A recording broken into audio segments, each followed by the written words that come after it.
بسم اللہ الرحمن الرحیم۔ السلام علیکم۔ ٹاکرا ایکسکلوسیو میں خوش آمدید۔ آج جو 12 گھنٹے کی جناب بڑی خبریں رہی ہیں، میں نے کہا فوری طور پہ آپ کو میں بتاؤں، اور اس میں جو زیادہ تر اچھی خبریں آ رہی ہیں وہ میری اپنی رائے ہے، وہ ہے جناب پی ٹی آئی کے حوالے سے، اور وہ اس میں جو ٹیرین کیس تھا اس کے حوالے سے آج عدالت میں کیا بات ہوئی آپ کو ایک تو یہ بتانا ہے، اور دوسرا جناب جو ہے کہ یہ جو شیر افضل مروت ہیں پاجی، وہ بھی جناب پیچھے پڑ گئے نے نائب وزیر اعظم کے اسحاق ڈار کے۔ اور تیسرا یہ ہے کہ شیر افضل مروت اپنا پراس ہی، اس لیے شیر افضل یعنی کہ سی مطلب یہ ہے کہ وہ ان کے ساتھ میری گفتگو ہوئی تھی تو وہ پھر مجھے اچھا لگا تھا بندہ، اور ویسے بھی وہ ہر ٹائم اپنے ان کے جو ویڈیوز ہیں وہ دیکھنے کو ملتے ہیں سوشل میڈیا پہ۔ اچھا، سب سے پہلے میں آپ کو اگر آپ بتاؤں جو ایک پی ٹی آئی کے لیے بہت بڑی خبر تھی وہ یہ تھی کہ ٹیرین کیس اسلام آباد ہائی کورٹ میں عمران خان کی نااہلی سے متعلق جو درخواست دی گئی تھی وہ اسلام آباد ہائی کورٹ نے جناب کر دی تھی خارج، اور اس میں مختصر سا بتاؤں گا، زیادہ لمبا چوڑا میں بولنا کوئی نہیں، اس کی وجہ یہ ہے کہ آپ لمبا چوڑا ویلاگ پھر دیکھتے نہیں ہیں۔ اسلام آباد ہائی کورٹ کے جسٹس محسن اختر کیانی نے احمد فرحاد کی مبینہ بازیابی سے متعلق کیس پر سماعت کے دوران ریمارکس دی ہیں۔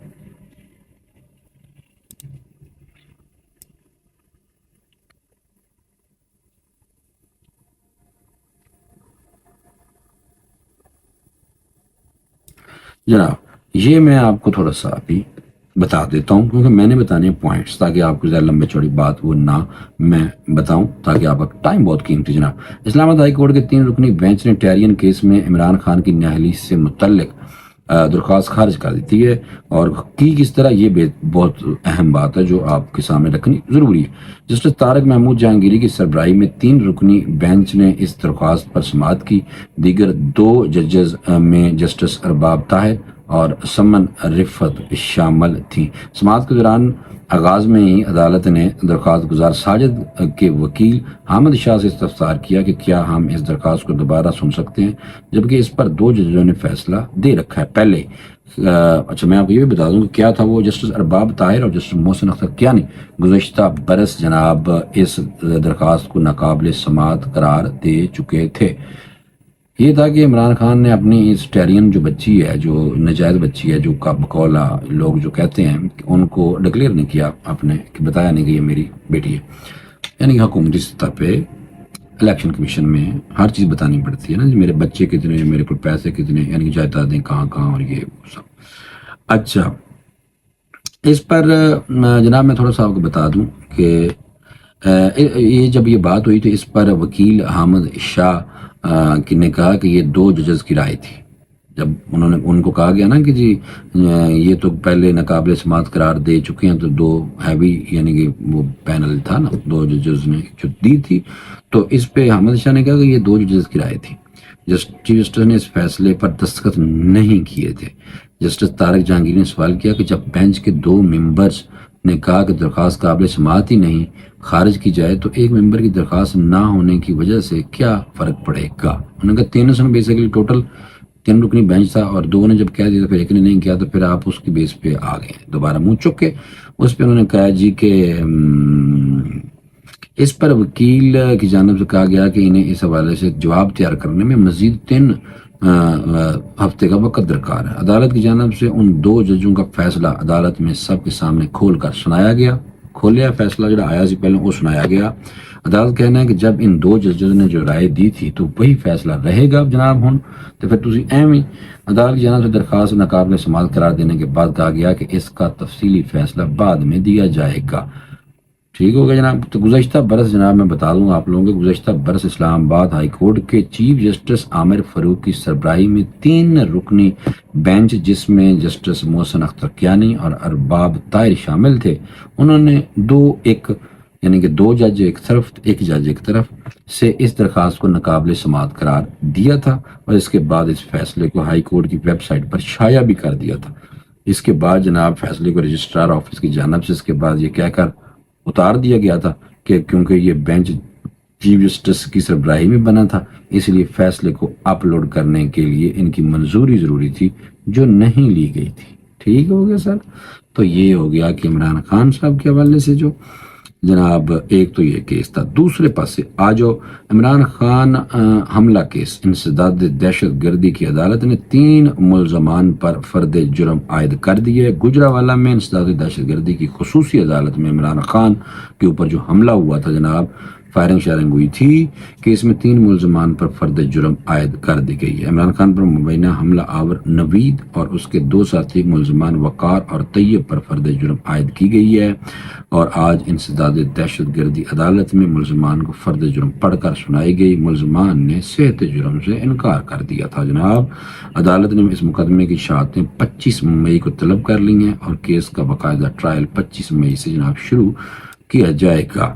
یہ واقعہ جناب پنجاب کے شہر وزیر آباد میں 3 نومبر 2022 کو پیش آیا تھا. اگر آپ کو یاد ہو، جب عمران خان آزادی مارچ کی یاد کرتے ہوئے اسلام آباد آ رہے تھے، بانی پی ٹی عمران خان پر حملہ کیس میں پنجاب کے شہر وزیر آباد سے گرفتار ہونے والے 2 ملزمان احسن نذیر اور مدثر نذیر کو ابتدائی سماعت میں انسداد دہشت گردی نے شک کا فائدہ دیتے ہوئے چھڑ دیتا سی.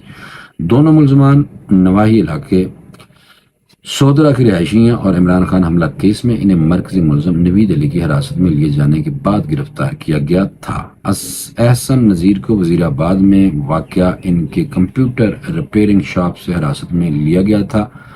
وہ تو جناب hard drive, C D drive اور ہارڈ ویئر کا کام کرتے، ان کی دکان ہے جناب. وہاں پہ دہشت گردی عدالت میں دونوں ملزمان کی بریت کا فیصلہ جاری کر دیا، جس میں لکھا گیا ہے کہ احسن نذیر اور مدثر نذیر کو زیر دفعہ 265 کے تحت بری کیا جاتا ہے. یاد رہے کہ دونوں بھائی احسن نذیر اور مدثر نذیر بالترتیب 5 ماہ اور 4 ماہ جیل میں قید رہے، جن کے بعد ضمانت ان کی ہو گئی تھی، اور اب انسداد دہشت گردی کی خصوصی عدالت نے انہیں جناب باعزت طور پہ بری کر دیتا ہے. یہ میں نے کہا آپ کو فوراً بات بتائی جائے. اچھا، ایک اور واقعہ میں جڑا مس کر گیا اوپننگ میں نہیں بتایا، وہ تھا کہ حد کی عزت ڈیفامیشن کیس ہم جو مرضی کر دیو، اور وہ بھی سوشل میڈیا کی حد تک تو چلو ٹھیک سمجھ آتی ہے، باقی مین اسٹریم میڈیا اور جو رسپانسبل جو لوگ ہیں ان کے حوالے سے ہے یہ کیس. اور پنجاب اسمبلی میں جناب اس کو منظور کر لیا گیا، اور یہ جو یہ بل ہے جناب، اس کو منظور بغیر کسی نے ڈسکس کیتے ہوئے ہیں، بس یک طرفہ ہی منظور کر لیتا گیا جناب. یہ میں آپ کو بتا دیتا ہوں تاکہ آپ کو پتہ بھی چل جائے کہ پاکستانی حکومت جو ہے جناب، جو صوبہ پنجاب میں ہے، وہ ہے مریم نواز صاحبہ کی.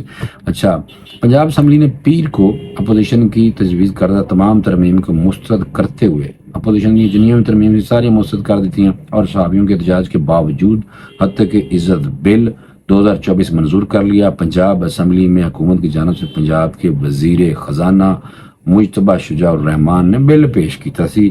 اس موقع پر اپوزیشن نے شدید احتجاج کرتے ہوئے اسے کالا قانون قرار دی. بالکل کالا سیاہ ہے، میں بھی یہ سمجھتا ہوں.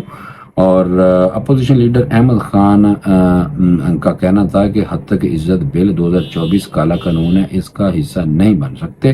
پنجاب اسمبلی میں اپوزیشن لیڈر ملک احمد خان حکومت کی جانب سے یہ بل منظور کیے جانے پر حیرانی کا اظہار کرتے ہوئے کہا کہ حکومت کو آدھی رات سے پہلے بل پاس کرنے کی جلدی کیوں ہے. پاجی سانوں پتہ کیوں جلدی ہے، لیکن میں آج دسنا کوئی نہیں، کیونکہ کالا میں اس لیے کہہ رہا ہوں، قانون اس لیے میں سمجھتا ہوں اپوزیشن کی زبان میں اس لیے بول رہا ہوں کہ سب سے پہلے جناب آپس میں جو سٹیک ہولڈرز ہیں ان کے ساتھ تو گفتگو کرو. یک طرفہ ہی ساری کارروائی تو نہیں ہوتی نا، تو یک طرفہ کارروائی کوئی بھی ہو، کوئی بھی قانون ہو جس میں دوسروں کی رائے لیے بغیر ہی اس کو منظور کر لیتا جائے اس بل کو، تو اس کے بالکل خلاف آواز اٹھانی چاہیے بھائی. اچھا، صوبائی حکومت کی جانب سے حد کی عزت کا جو بل ہے، یہ صحافتی تنظیموں نے بھی اس کو مسترد کیا اور اس میڈیا کی آزادی پر قدغن قرار دی ہے. گزشتہ روز پنجاب اسمبلی کی پریس گیلری میں بھی جو صحافی بیٹھے ہوئے تھے جناب، انہوں نے بھی بائیکاٹ کی طرف واک آؤٹ کر کے وہ بھی ایک سارے پر عظمت اللہ اور انہوں نے میں نے دسیا سی اس ٹائم حد کی عزت بل بیسیکلی 2024 ہے کیا. یہ میں بہت ضروری ہے جو آپ کو بتانا. حد کی عزت بل 2024 یعنی کہ ڈیفامیشن کا جو بل ہے، اس کا اطلاق پرنٹ، الیکٹرانک اور سوشل میڈیا پر ہوگا، اور یہاں پھیلائی جانے والی جھوٹی غیر حقیقی خبروں پر حد کی عزت کا مقدمہ درج ہو سکے گا. بھائی نا، ہونا چاہیے، بالکل ہونا چاہیے کہ جو غلط فیک اور اس طرح کی خبریں ہیں ان کے خلاف کوئی نہ کوئی کارروائی ہونی چاہیے. لیکن طریقہ جو اڈاپٹ کیا گیا وہ میں اس پہ بات کر رہا ہوں کہ طریقہ یہ ہونا چاہیے کہ اسٹیک ہولڈرز یعنی کہ صحافتی تنظیموں کو بالکل آن بورڈ لے کے پھر یہ کام کرنا چاہیے، یک طرفہ نہیں. باجی یہ میں کہنا چاہتا ہوں. اچھا، اس میں یہ تھا کہ یوٹیوب پر سوشل میڈیا کے ذریعے پھیلائی جانے والی جعلی خبروں پر اس بل کا اطلاق ہوگا. ذاتی زندگی عوامی سطح پر بھی شخصیات کو نقصان پہنچانے کے لیے پھیلائی جانے والی خبروں پر بھی کارروائی ہوگی. حتی کہ کے مقدمات کے لیے ٹریبونل قائم ہوں گے جو کہ 6 ماہ میں فیصلہ کرنے کے پابند ہوں گے. اگر بچوں ساڑھے ملک جو کوئی فیصلے جلدی نہیں آتے، لیکن یہ والا جو ہے 6 مہینے کے اندر انہوں نے کہا جناب یہ فیصلہ ہوئے گا. صوبائی اسمبلی منظور ہونے والے حتی کہ عزت کا جو بل ہے 2024 کی طرح ٹی وی چینلز اور اخبارات کے علاوہ فیس بک، ٹک ٹاک، ایکس، یوٹیوب، انسٹاگرام پر بھی غلط خبر یا کردار کشی پر 30 لاکھ روپے جرمانہ ہوگا. حتی کہ عزت بل کے مسودے پر انسانی حقوق کمیشن پاکستان نے بھی اظہار تفتیش کرتے ہوئے کہا ہے کہ بل آزادی اظہار رائے کا گلا گھونٹ رہا ہے. ٹھیک ہے سر، یہ ہے بل، اور میرے خیال میں یہ کاٹ دینا چاہیے تھا کل. وہ اس کی وجہ یہ ہے کہ اس بل کو جب تک سٹیک ہولڈرز کے ساتھ ڈسکس نہیں کیا جاتا اس کو بالکل منظور نہیں کیا جانا چاہیے. سٹیک ہولڈرز اس میں جو مین جو میڈیا کی جو تنظیمیں ہیں صحافتی ان کے ساتھ، اس کی وجہ یہ ہے اپوزیشن بھی ہوگی ساتھ. اس کی وجہ یہ ہے کہ جو چھوٹا موٹا بندہ جس کا میڈیا سے کوئی تعلق نہیں، منہ چک کے اگر آگے کہ سیاستدان میں گاڑاں کٹن لگ جاتا ہے، اس کے خلاف تو کارروائی ہونی چاہیے. لیکن جو ہمارے جیسے لوگ 15 20 سال 25 سال 22 سال جن کو ہو گئے ہوں میڈیا میں، تو وہ اگر کسی وجہ سے کرٹیسائز کر رہے ہوں اور وہ بھی ایک دائرے کے اندر رہ کے، سیاستدانوں کو کرٹیسائز تو نہیں، حاضر سروس اور عام بندوں کو بھی ہے نا. تو پھر عام لوگ جو ہیں، جو عام سیاستدان ہیں، اگر ان کے بارے میں اگر کوئی خبر بھی آتی ہے کرپشن سے ریلیٹڈ تو اس پہ کھل کے بولتے ہیں لوگ، اپنی رائے بھی دیتے ہیں. تو یہ بہرحال ابھی جو بھی ہے بہرحال یہ ہونا چاہیے کنٹرول. کیونکہ پہلے تو یہ ہے کہ صورت الحجرات میں ہے کہ پہلے جو چیز آپ کے پاس بات آئے اور اس کی پہلے تصدیق کر لیا کرو. تو پہلے تو ہمیں بھی بیسیکلی جرنلسٹ اس کو فالو کرنا چاہیے. اچھا، میں جلدی نا آپ کو میں چاہ رہا تھا کہ اس ویلاگ کو مزید انٹرسٹنگ بنانے کے لیے جلدی ایک بندے کا نام لینا. وہ بندہ ہے جناب شیر افضل مروت. پر آج جڑا شیر افضل مروت انہوں نے جناب آیا سی شو کاز نوٹس، اور شو کاز نوٹس کے حوالے سے شیر افضل مروت صاحب نے جناب بتایا بیرسٹر گور نے، چیئرمین تحریک انصاف کے. انہوں نے کہا کہ جی شیر افضل مروت کا کوئی ایشو نہیں ہے، ان کو شو کاز جاری کیا تھا. بیرسٹر شیر افضل مروت صاحب نے جناب شو کاز کا جواب دے دیا. ہم سارا کچھ سیٹ ہو رہا ہے. یہ انہوں نے جناب یہ سینٹر ولی اقبال کی ہمراہ راولپنڈی کے ڈیلا جیل میں بانی پی ٹی آئی سے ملاقات کی. بیرسٹر گور نے ڈیلا جیل کے باہر میڈیا سے گفتگو کے دوران کہا کہ شیر افضل مروت کا پارٹی ایشوز اندرونی معاملہ ہے. یہ ہمارا کوئی پارٹی کے اندر ایشو جو ہوتے ہیں انہیں کہنا تھا ہر ملاقات پر ہماری گاڑیاں روکی جاتی ہیں، بانی پی ٹی آئی سے ملاقات پر رکاوٹیں کھڑی کی جاتی ہیں. بیرسٹر گور نے کہا کہ بانی پی ٹی آئی 1-1.5 مہینے کے اندر رہا ہو جائیں. 1 سے 1.5 مہینہ انہوں نے کیا ہے، اور ان کی ایک کیس میں ضمانت ہو چکی ہے، اب 2 کیسز رہتے ہیں. رہنما پی ٹی آئی نے مزید کہا کہ ملک کی موجودہ صورتحال پر بات کرتے ہوئے کہ ملک میں غیر یقینی صورتحال، الیکشنز میں ہمارا مینڈیٹ چوری کیا گیا، مہنگائی بڑھ رہی ہے اور دہشت گردی بڑھ رہی ہے. جناب یہ تو شروع تو ساڈا یہ حال ہے پاجی. بیرسٹر گور صاحب تسی رہن دیو، یہ گلا نہ کرو. ہاں بہرحال یہ ہے کہ جو آپ نے بات کی ہے کہ عمران خان صاحب ادھے مہینے سے 1.5 مہینے کے اندر ملکوں باہر آ جان گے. اے سر بہت اچھی تسی گل کیتی ہے، اور اس سے جڑے خوش ہوئے لوگ وہ ہے جناب پی ٹی آئی کے جو کارکن ورکر اور جو پی ٹی آئی لورز ہیں، وہ یقیناً بہت زیادہ خوش ہوئے نے، اور وہ ان کا حق بھی بنتا ہے، ان کو خوش بھی ہونا چاہیے. ٹھیک ہے سر. اور دوسرا یہ تھا کہ شیر افضل مروت صاحب جناب انہوں نے ریٹ دائر کر دی ہے ان کے اپنے وکیل کے تھرو کہ جی یہ جو نائب وزیر اعظم ہے، ڈپٹی وزیر اعظم کا کوئی عہدہ نہیں ہے پاکستان میں ہونا چاہیے. اور انہوں نے کہا ڈاکٹر صاحب ایک وزیر خارجہ ہیں تو اب ڈپٹی وزیر اعظم بھی ہیں، لہٰذا ان کا عہدہ ختم کیا جائے.